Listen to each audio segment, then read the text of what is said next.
Este audiobook foi criado com utilização de software, tratando-se de uma narração artificial. Este conteúdo não está protegido por direitos autorais. Livro das Moradas ou Castelo Interior de Santa Teresa de Jesus. Capítulo 2. Trata de quão feia coisa é a alma que está em pecado mortal, e como quis Deus dar a entender algo disto a uma pessoa. Trata também alguma coisa sobre o próprio conhecimento. Diz como se hão de entender estas moradas. Antes de passar adiante, quero dizer-vos que considereis o que será ver este castelo tão resplandecente e formoso, esta pérola oriental, esta árvore de vida que está plantada nas mesmas águas vivas da vida, que é Deus, quando caem em pecado mortal. Não há trevas mais tenebrosas, nem coisa tão escura e negra que ela não esteja muito mais. Basta saber que, estando até o mesmo sol, que lhe dava tanto resplendor e formosura no centro da sua alma, todavia é como se ali não estivesse, para participar dele, apesar de ser tão capaz de gozar de sua majestade, como o cristal é para nele resplandecer o sol. Nenhuma coisa lhe aproveita, e daqui vem que todas as boas obras que fizer, estando assim em pecado mortal, são de nenhum fruto para alcançar glória, porque, não procedendo daquele princípio que é Deus, do qual vem que a nossa virtude é virtude, e apartando-nos dele, não pode a obra ser agradável a seus olhos, porque, enfim, o intento de quem faz um pecado mortal, não é contentar a Deus, senão dar prazer ao demônio qual. Como é as mesmas trevas, assim a pobre alma fica feita uma mesma treva. Eu sei de uma pessoa que Nosso Senhor quis mostrar como ficava uma alma quando pecava mortalmente.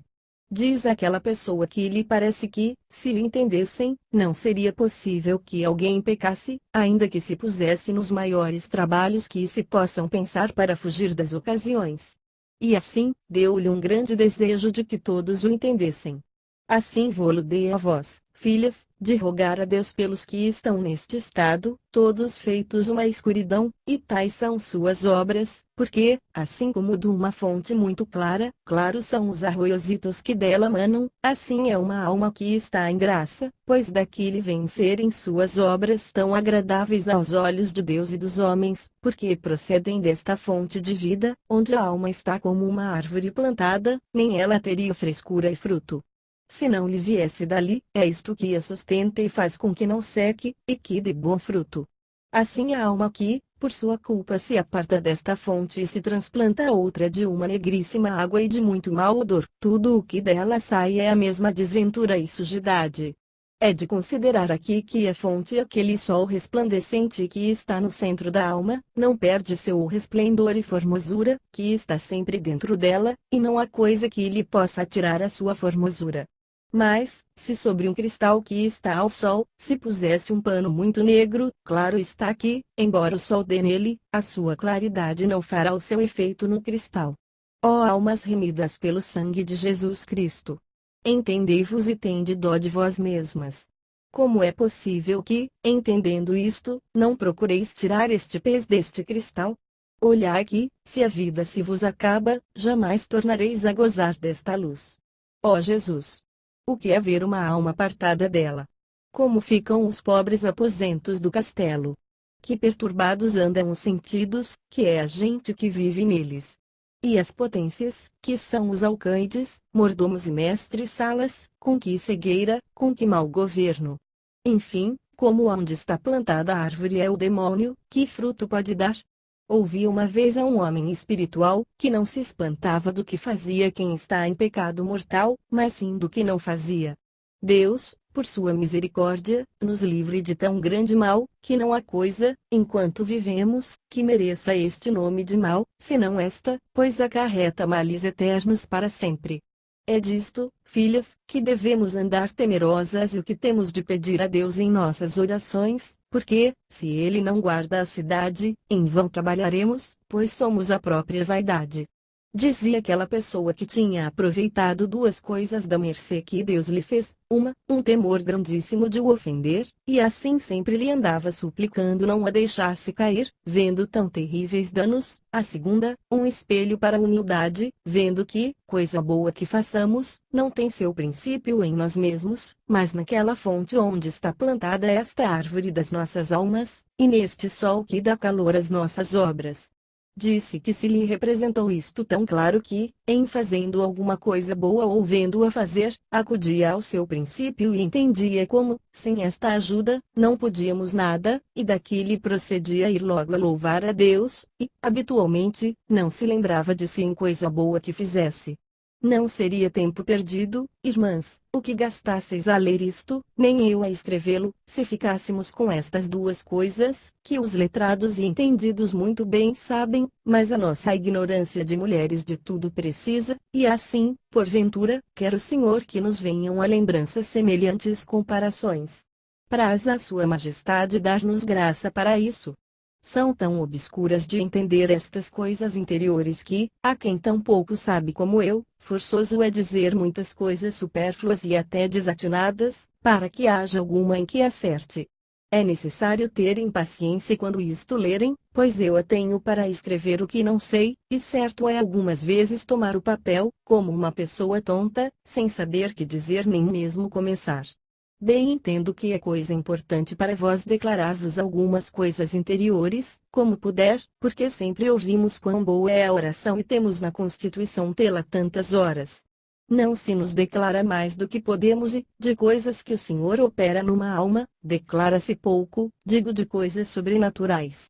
Dizendo-se e dando-se a entender de muitas maneiras, ser-nos-á grande consolação considerar este artifício celestial interior, tão pouco entendido dos mortais, embora passem muitos por ele. E, ainda que em outras coisas que escrevi, o Senhor me tenha dado algo a entender, creio que algumas não as tinha entendido como de então para cá, em especial das mais dificultosas. O trabalho é que, para as chegar a declarar como disse, será preciso dizer muitas coisas muito sabidas, porque não pode ser por menos para meu rude talento. Pois ou temos ao nosso castelo de muitas moradas. Não haveis de imaginar estas moradas uma após outra, como coisa alinhada, mas ponde os olhos no centro que é a casa ou palácio onde está o rei, e considerai-a como um palmito, que, para chegar ao que é de comer, tem muitas coberturas que cercam tudo, quanto é saboroso. Assim aqui, em redor desta morada, há outras muitas e também por cima.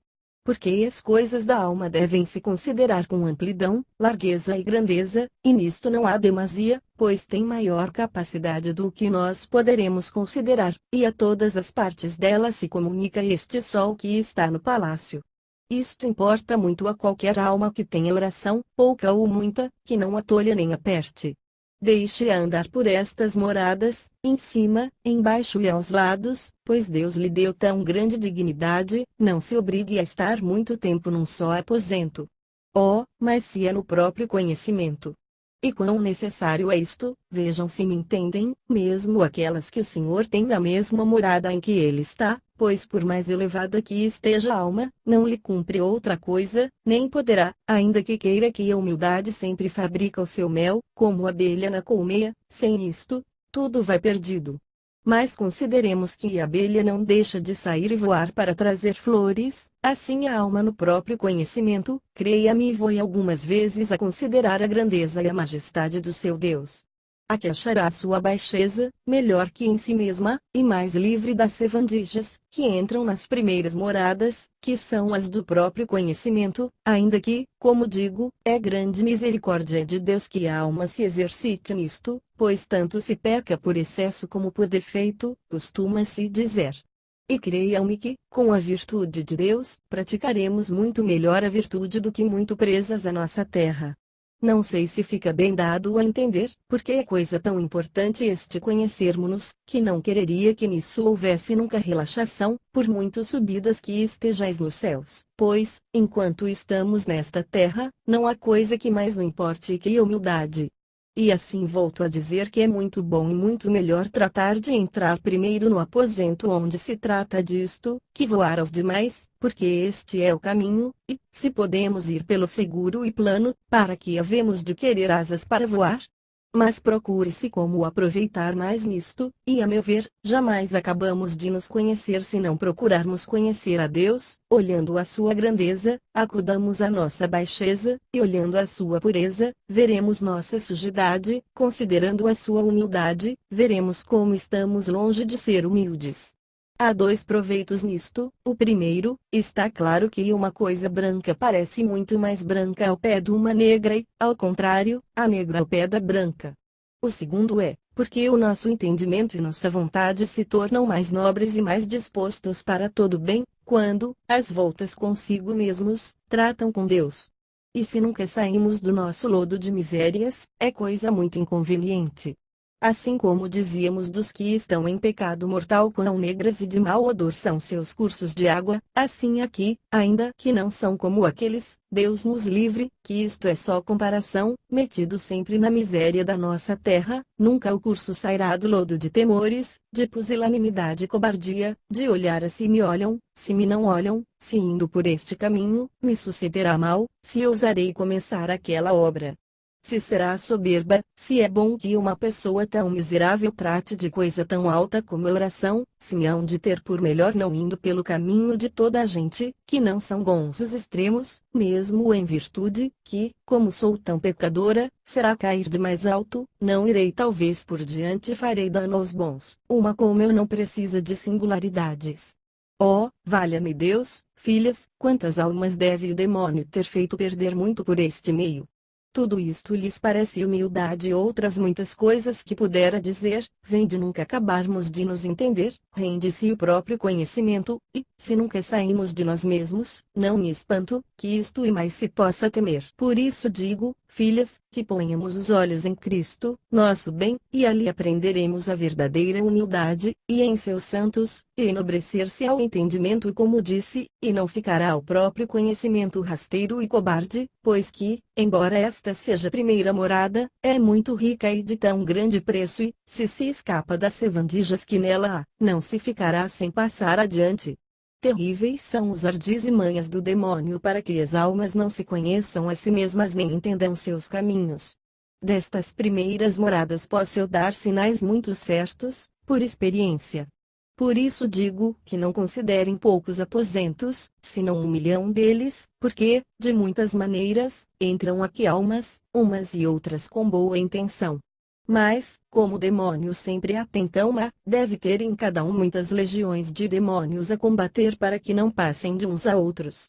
Como a pobre alma não o entende, por 1000 maneiras nos engana, o que não pode fazer já tanto as que estão mais perto onde está o rei aqui, porém, como ainda estão embebidas no mundo engolfadas em seus contentos e desvanecidas com suas honras e pretensões, não têm força os vassalos da alma, que são os sentidos e potências naturais que Deus lhe deu, e facilmente estas almas são vencidas, embora andem com desejos de não ofender a Deus, e façam boas obras. As que se virem neste estado precisam de recorrer a miúde, como puderem, a sua majestade, tomar a sua bendita mãe por intercessora e a seus santos, para que pelejem por elas, pois os seus criados pouca força têm para se defender. E, na verdade, em todos os estados é necessário que ela nos venha de Deus. Sua majestade nula dê por sua misericórdia, amém. Que miserável é a vida em que vivemos!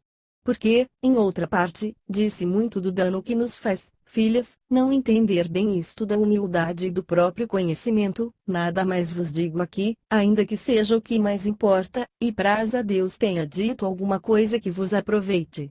Haveis de notar que, nestas primeiras moradas, ainda não chega quase nada da luz que sai do palácio onde está o rei, porque, embora não estejam obscurecidas e negras como quando a alma está em pecado, estão de alguma maneira obscurecidas para poderem ver quem está nelas e não por culpa do aposento não me sei dar a entender, mas porque entraram com a alma tantas coisas mais de cobras e víboras e coisas peçonhentas que não a deixam reparar na luz. É como se alguém entrasse em um lugar aonde entra muito sol e levasse terra nos olhos, que quase os não pudesse abrir. O aposento está claro, mas ela não goza pelo impedimento destas feras e alimárias que lhe fazem cerrar os olhos para não ver senão a elas. Assim me parece deve ser uma alma que, embora não esteja em mau estado, está tão metida em coisas do mundo e tão embebida com sua fazenda ou honra ou negócios como disse que, ainda que de fato e verdade queira ver e gozar da sua formosura, não a deixam nem parece que possa desembaraçar-se de tantos impedimentos. E convém muito, para entrar nas segundas moradas, que procure dar de mão às coisas e negócios não necessários, cada um conforme a seu estado, é coisa que lhe importa tanto para chegar à morada principal, que, se não começa a fazer isto, o tenho por impossível, e até mesmo estar sem muito perigo naquela em que está, embora já tenha entrado no castelo, porque entre coisas tão peçonhentas, uma vez ou outra é impossível que deixem de lhe morder. Pois que seria, filhas, se as que já estão livres destes tropeços, como nós, e entramos já muito mais adentro de outras moradas secretas do castelo, se por nossa culpa tornássemos a sair para estas barafundas, como por nossos pecados deve haver muitas pessoas a quem Deus faz mercês, e por sua culpa se lançam nesta miséria. Aqui estamos livres quanto ao exterior, no interior, praze ao Senhor que o estejamos e que Ele nos livre. Guardai-vos, filhas minhas, de cuidados alheios. Olhai que em poucas moradas deste castelo deixam de combater os demônios. É verdade que em algumas tem força os guardas para pelejar, que são as potências como creio ter dito, mas é muito necessário não nos descuidarmos para entender seus ardis e não nos engane o demônio feito anjo de luz, pois há uma multidão de coisas com que ele nos pode fazer dano, pouco a pouco, e, até que o faça, não o entendemos. Já vos disse de outra vez que ele é como uma lima surda, que é preciso entendê-lo nos princípios. Quero dizer alguma coisa para vô-lo dar melhor a entender. Dá ele a uma irmã vários ímpetos de penitência, e a esta lhe parece que não tem descanso senão quando se está atormentando. Este princípio é bom, mas, se a prioresa mandou que não façam penitência sem licença e o demônio lhe faz parecer que a coisa tão boa bem se pode atrever, e às escondidas se dá a tal vida que vem a perder a saúde e não poder fazer o que manda a sua regra, já vedes em que vai parar tal bem. Dá a outra um zelo de perfeição muito grande. Isto é muito bom, mas poderá vir daqui, que qualquer faltita das irmãs lhe pareça uma grande quebra e assim vir-lhe o cuidado de ver se as fazem, e de recorrer à prioresa, e até, às vezes, poderá ser ela não ver as suas próprias faltas pelo grande zelo que tem da religião, como as outras não veem o interior, e veem o cuidado exterior, poderia ser que não tomassem tanto a bem. O que é que pretende o demônio não é pouco, é esfriar a caridade e o amor de umas para com as outras, o que seria grande dano. Entendamos, minhas filhas, que a perfeição verdadeira é amor de Deus e do próximo e, com quanto mais perfeição guardarmos estes dois mandamentos, seremos mais perfeitas. Toda a nossa regra e constituições não servem para outra coisa, senão de meios para guardar isto com mais perfeição. Deixemo-nos de zelos indiscretos que nos podem fazer muito dano. Cada uma olhe para si mesma. Porque noutra parte vos falei largamente sobre isto, não me alongarei. Importa tanto este amor de umas para com as outras, que eu nunca quereria que dele vos esquecesseis, porque, de andar olhando nas outras há umas ninharias que às vezes não será imperfeição, mas, como sabemos pouco, talvez o lançaremos a pior parte, pode a alma perder a paz e ainda inquietar a das outras. Vede como custaria caro a perfeição. Também poderia o demônio trazer esta tentação para com a prioresa e seria mais perigosa. Para isto é mister muita discrição, porque, se forem coisas que vão contra a regra e constituição, é preciso que nem sempre se lancem a boa parte, mas sim avisá-la, e, se não se emendar, ao prelado, isto é caridade. E também para com as irmãs, se fosse alguma coisa grave, deixar passar tudo com medo de que seja a tentação, seria a mesma tentação. Mas é preciso ponderar muito, não nos engane o demônio, não o tratar umas com as outras, pois disso pode o demônio tirar grande proveito e começar o costume da murmuração, mas apenas tratá-lo com quem há de aproveitar, como já disse. Aqui, glória a Deus, não há tanta ocasião para isso, porque se guarda tão contínuo silêncio, mas é bom que estejamos de sobreaviso.